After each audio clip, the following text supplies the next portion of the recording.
Price action किसी भी market को एनालाइज करने या फिर उसको रीड करने की आसान तरीन शक्ल है, लेकिन मसला ये है कि बहुत से ट्रेडर्स अपने प्रोसेस को कॉम्प्लिकेट बना देते हैं और चार्ट पर उन चीज़ों को एनालाइज करते हैं जो ज़रूरी नहीं होती। आज मैं आपके साथ प्राइस एक्शन को रीड करने का एक आसान तरीका शेयर करने जा रहा हूँ, जिसमें आपको कोई दर्जन बार कैंडल स्टिक्स जहन में रखने या फिर पैटर्न्स को तलाश करने के लिए घंटों के हिसाब से चार्ट को देखने की जरूरत नहीं पड़ेगी। तो वीडियो को लाइक कर दें, चैनल को सब्सक्राइब कर दें और एंड तक वीडियो को मुकम्मल देखें।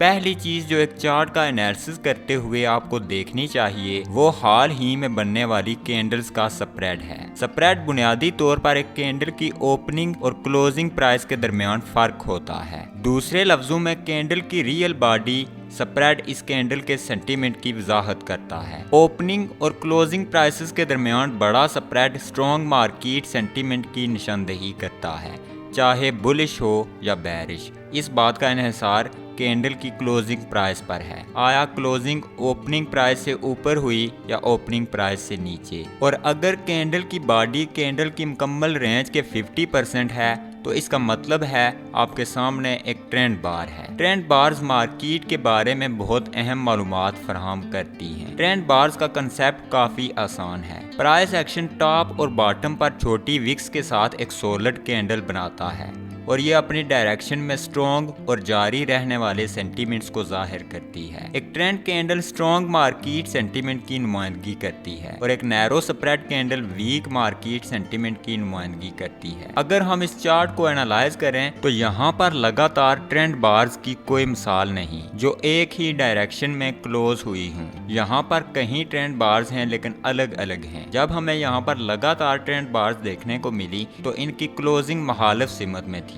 यहाँ पर हमारे पास लगातार बुलिश ट्रेंड बार्स हैं। ये यहाँ पर बुलिश स्ट्रेंथ का सबूत हैं। एक अहम चीज, जब ट्रेंड स्ट्रॉन्ग होगा तो आपको ट्रेंड की डायरेक्शन में बहुत सारी ट्रेंड बार्स देखने को मिलेंगी। और अगर मिसाल के तौर पर पिछली 10 कैंडल्स में आपको कोई ट्रेंड बार नजर नहीं आती तो फिर मुमकिन तौर पर मार्केट कंसोलिडेट कर रही है। कैंडल स्टिक्स की अपर और लोअर विक्स बाइंग और सेलिंग प्रेशर का अक्स पेश करती हैं। विक्स को एक रिजेक्शन एरिया के तौर पर शुमार करें। यहाँ पर मार्केट ने विक्स की प्राइसेस को रिजेक्ट कर दिया। जब आप एक विक देखते हैं जो काफी लंबी होती है तो वो विक आपको बता रही होती है कि मार्केट प्रीवियस प्राइसेस को एक्सेप्ट नहीं कर रही। यहाँ पर टाइम फ्रेम्स अहम होते हैं। अगर आप 5 मिनट के टाइम फ्रेम के चार्ट पर ट्रेडिंग कर रहे हैं और फिर मार्केट इस प्राइस लेवल को इस विक के साथ रिजेक्ट कर देती है तो ये रिजेक्शन सिर्फ पिछले 5 मिनट के लिए होगी, जो कि इतनी अहमियत नहीं रखती। ताहम जब आप 4 आवर या डेली के चार्ट की तरफ देखना शुरू करते हैं तो ये विक अहमियत इख्तियार कर जाती है। किसी भी कैंडल की विक, चाहे वो टॉप पर हो या बॉटम पर, हमेशा पहला पॉइंट ऑफ फोकस होती है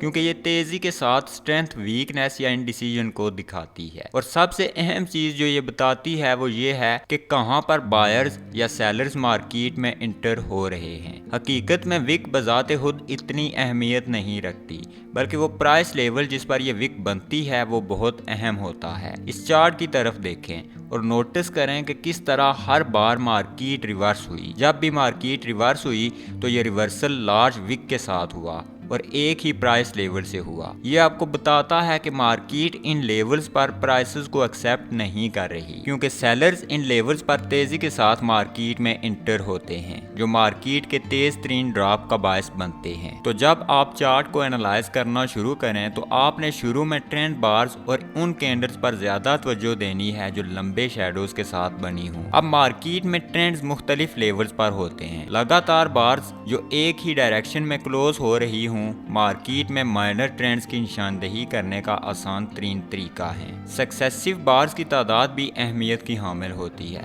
जब आपके पास एक ही डायरेक्शन में लगातार ट्रेंड बार्स हों तो इसका मतलब बेहतरीन मोमेंटम होता है। बहुत सी सूरतों में लगातार price bars sustained price movements की निशानदेही करने में आपकी हेल्प करेंगी। प्रीवियस बार के साथ ओवरलैप की डिग्री आपको मार्केट के मौजूदा फेज और प्राइस बार की ताकत के बारे में बताती है। एक स्ट्रॉन्ग ट्रेंड में लगातार बार्स की बॉडीज का बहुत कम ओवरलैप होता है। मिसाल के तौर पर एक माइनर अप ट्रेंड में बहुत सी कैंडल्स की लोज होंगी जो बिल्कुल पहली कैंडल की क्लोजिंग या फिर क्लोजिंग से थोड़ा नीचे होंगी। कुछ कैंडल्स यहाँ तक कि पहली बार की क्लोजिंग प्राइस को टेस्ट भी नहीं करेंगी और ट्रेडर्स जो क्लोजिंग प्राइसेस पर लिमिट ऑर्डर के साथ इंटर होने की कोशिश करते हैं उनके ऑर्डर्स ही फिल नहीं होते, इसलिए इन्हें हाई प्राइस पर बाय करना पड़ता है। तो पॉइंट ये है कि अगर आपको मौजूदा और इससे पिछली कैंडल के दरमियान कम से कम ओवरलैप देखने को मिलता है तो ये प्राइस की अर्जेंसी की तरफ इशारा है। इस पर आपको और ज्यादा तवज्जो देने की जरूरत होती है। इस बेरिश मूव में बहुत सी कैंडल्स का हाई पिछली कैंडल की क्लोजिंग के बिल्कुल बराबर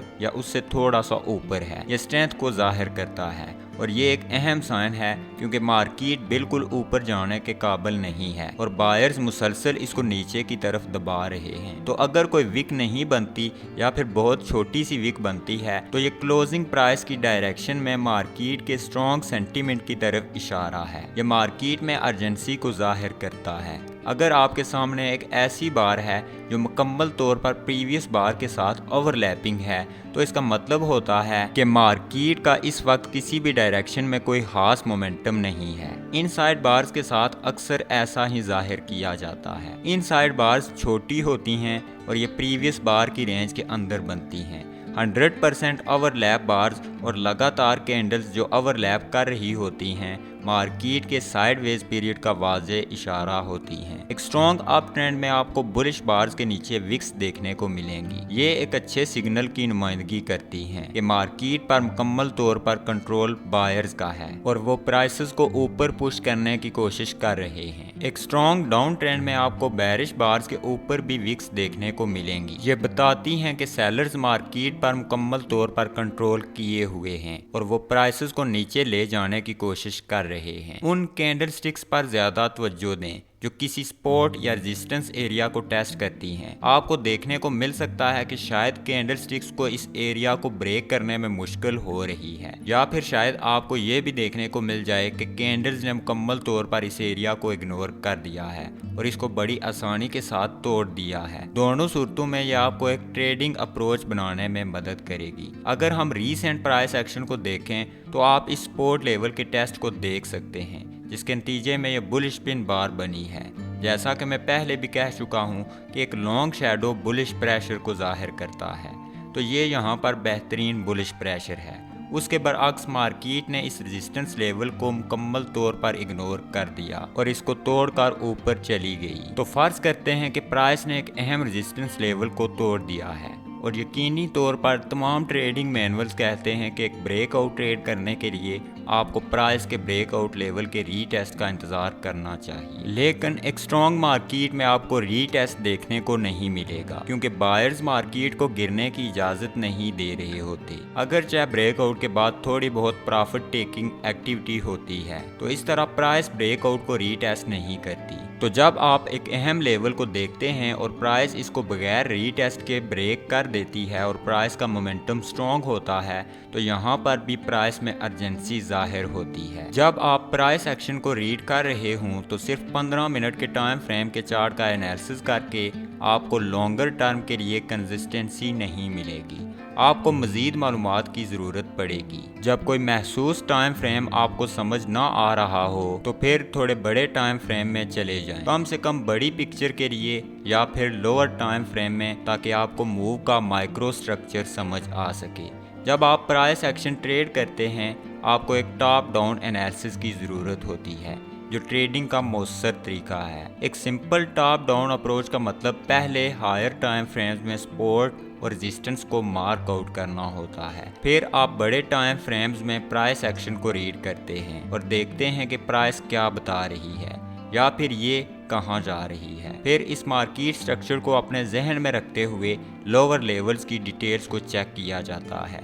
अब प्राइस एक्शन को रीड करना पिन बार्स इनगल्फिंग पैटर्न्स को तलाश करने या देखने से मुतल्लक नहीं है, या ये देखने से मुतल्लक नहीं है कि क्या चार्ट पर रेड के मुकाबले में ग्रीन कैंडल ज्यादा हैं, बल्कि प्राइस एक्शन प्राइस बार्स का बिल्कुल उसी तरह से मुशाहिदा करने के मुतल्लक है जिस तरह वो बन रही है, और ये जानने से मुतल्लक है कि यहाँ तक मार्केट क्या कर चुकी है और क्या कर रही है। एक ही किस्म की एक कैंडल का मतलब इस बिना पर मुख्तलिफ हो सकता है कि वो प्राइस के ट्रेंड में कहाँ पर जाहिर हो रही है। क्या ये एक अहम ट्रेंड के शुरू में जाहिर हो रही है, दरमियान में जाहिर हो रही है, या फिर एहतताम पर। उसके बाद क्या ये रेजिस्टेंस पर जाहिर हो रही है या सपोर्ट पर, या फिर एक कंसोलिडेशन फेज के दरमियान। कैंडल स्टिक्स को प्राइस मूव के कॉन्टेक्स्ट में एनालाइज करना चाहिए। आपको कभी भी कैंडल को सिर्फ उसकी अलग हैसियत में रीड नहीं करना चाहिए। एक से ज्यादा बार्स को कहीं टाइम फ्रेम्स में एक ग्रुप के तौर पर एनालाइज करना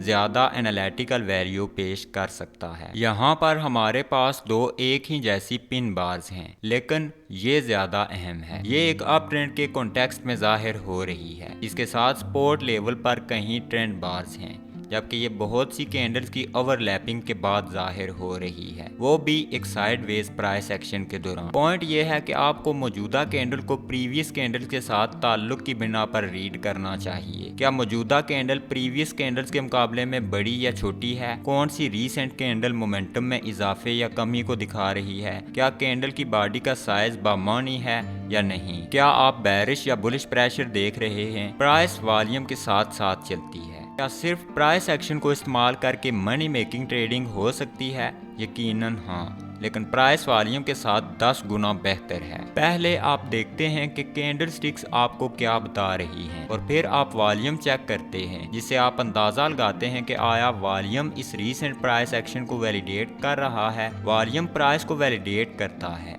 ये फ्यूल है जो मार्केट को ड्राइव करता है, और जितना ज्यादा फ्यूल होगा उतना ज्यादा मार्केट का मोमेंटम होगा। वॉल्यूम कैंडल स्टिक की स्ट्रेंथ की तस्दीक करता है या उसकी वीकनेस को जाहिर करता है। अगर मार्केट एक ट्रेंड बार के साथ बढ़ रही है और हमारे पास वॉल्यूम है जो मुसलसल बढ़ रहा है, तो फिर ये बताता है कि हमारे पास एक स्ट्रॉन्ग मूव है जिसकी सपोर्ट बढ़ते हुए बायर्स की तादाद कर रही है। ये बाइंग वॉल्यूम है, और इस सूरत में आप प्राइस के इस मूव के जारी रहने की तवक्को रख सकते हैं। अगर आप एक ट्रेंड बार देखते हैं जिस पर वॉल्यूम डिक्रीज होता हुआ नजर आता है, तो फिर ये एक वीक प्राइस मूव है, क्योंकि अगर स्ट्रॉन्ग बायर्स अभी तक मार्केट में होते तो फिर वो बढ़ते हुए वॉल्यूम के साथ इसकी नुमाइंदगी करते, और इस सूरत में हमारे पास गिरता हुआ वॉल्यूम है। तो ये एक वार्निंग साइन है कि बायर्स अब मजीद प्राइस में दिलचस्पी नहीं ले रहे और ट्रेंड शायद अपनी ताकत खो रहा है। ये ट्रेंड में मुमकिन तब्दीली की पहली अलामत है। प्राइस इनफरादी तौर पर आपको ये बता सकती है